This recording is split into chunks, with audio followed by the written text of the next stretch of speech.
रात का सन्नाटा था। दूर कहीं नदी का पानी बहने की धीमी आवाज और उसी किनारे एक छोटी सी झोपड़ी।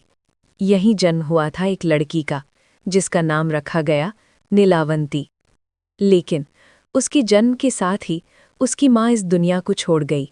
गांव वालों ने इसे अपशगुन कहा, पर उसके पिता ने उसे अपनी पूरी दुनिया बना लिया। नीलावंती की आंखें नीली थीं, इतनी नीली जैसे गहरे आसमान में चांद का प्रतिबिंब। वो बहुत सुंदर थी और शायद इसी वजह से उसके पिता उसे घर से ज्यादा बाहर नहीं जाने देते थे। दिन में वो घर के काम करती और रात में किताबों की दुनिया में खो जाती। उसे पढ़ना बहुत पसंद था। उसके पिता उसके लिए अलग अलग किताबें लाते, वेदों की, पुराणों की और कुछ ऐसी जिनमें भूत, प्रेत और रहस्यमयी शक्तियों का जिक्र था। नीलावंती उन सबको पढ़ती और जैसे जैसे पढ़ती उसकी आंखों में एक अजीब सी चमक बढ़ती जाती। समय बीतता गया। नीलावंती अब 8 साल की हो चुकी थी।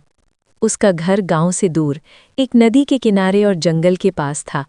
और उस रात उसका जन्मदिन था। पूर्णिमा की रात। चांद पूरी चमक के साथ आसमान में था और उसकी चांदनी जैसे सिर्फ नीलावंती पर ही गिर रही थी। उसका शरीर उस रोशनी में चमक रहा था जैसे चांद उसी के लिए निकला हो। नीलावंती को रात में जंगल जाना पसंद था, क्योंकि दिन में लोग उसे देख सकते थे। लेकिन रात सिर्फ उसकी थी। वो जंगल में जाती और वहाँ के जानवरों और पक्षियों से बातें करती। हाँ, वो उनसे बात कर सकती थी। उनके साथ खेलती, हंसती और उसी जंगल में बड़ी हुई। उसके पिता ये जानते थे कि उनकी बेटी साधारण नहीं है, लेकिन वो ये नहीं जानते थे कि वो असल में क्या है। 10 साल और बीत गए। नीलावंती अब 18 साल की हो चुकी थी। उस रात फिर से पूर्णिमा थी। वो हमेशा की तरह जंगल गई, जानवरों के साथ खेली, नाची और थक कर वहीं सो गई।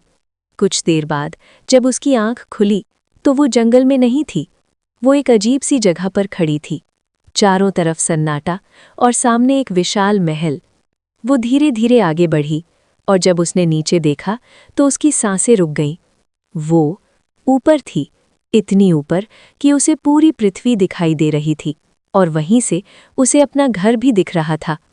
उसके मन में डर भर गया। मैं कहाँ आ गई हूँ? तभी उसके पीछे से एक आवाज आई। यक्षलोक में आपका स्वागत है नीलावंती। वो घबराकर पीछे मुड़ी। तुम कौन हो? उसके सामने एक दिव्य स्त्री खड़ी थी। वो मुस्कुराई। मैं तुम्हारी परम मित्र यक्षिणी मोहिनी हूँ। हमें पता था तुम एक दिन वापस जरूर आओगी। अचानक नीलावंती की आंख खुल गई। वो फिर से उसी जंगल में थी, जैसे कुछ हुआ ही ना हो। लेकिन अब सब कुछ बदल चुका था। अब वो सिर्फ जानवरों से बात ही नहीं कर सकती थी, बल्कि उसे छिपे हुए खजानों का भी ज्ञान होने लगा था। और हर जन्मदिन पर उसे एक नई शक्ति मिलती थी, नए मंत्र जो उसके सामने ताम्रपत्रों पर खुद ब खुद उभर आते थे। समय बीता। नीलावंती अब 20 साल की हो चुकी थी। उस रात वो फिर जंगल गई, अपने जन्मदिन को मनाने, अपने जानवर दोस्तों के साथ। उसी रात एक लड़का जंगल में रास्ता भटक गया था। वो अंधेरे में भटक रहा था। तभी उसे कुछ आवाजें सुनाई दी, हंसी की, पत्तों की सरसराहट की। वो उन आवाज़ों के पीछे चला गया और फिर उसने उसे देखा। नीलावंती चांदनी में नहाई हुई, ऐसी लग रही थी जैसे उसने चांद की रोशनी ओढ़ रखी हो। लड़का उसे बस देखता रह गया। मुझे रास्ता चाहिए, उसने धीमी आवाज में कहा। नीलावंती ने मुस्कुराकर उसे रास्ता दिखा दिया। लेकिन उस रात के बाद वो लड़का बार बार उसी जंगल में आने लगा, छुपकर नीलावंती को देखने। एक दिन वो उसका पीछा करते करते उसके घर तक पहुंच गया और कुछ समय बाद उसने नीलावंती के पिता से उसे शादी की बात की। पिता बूढ़े हो चुके थे।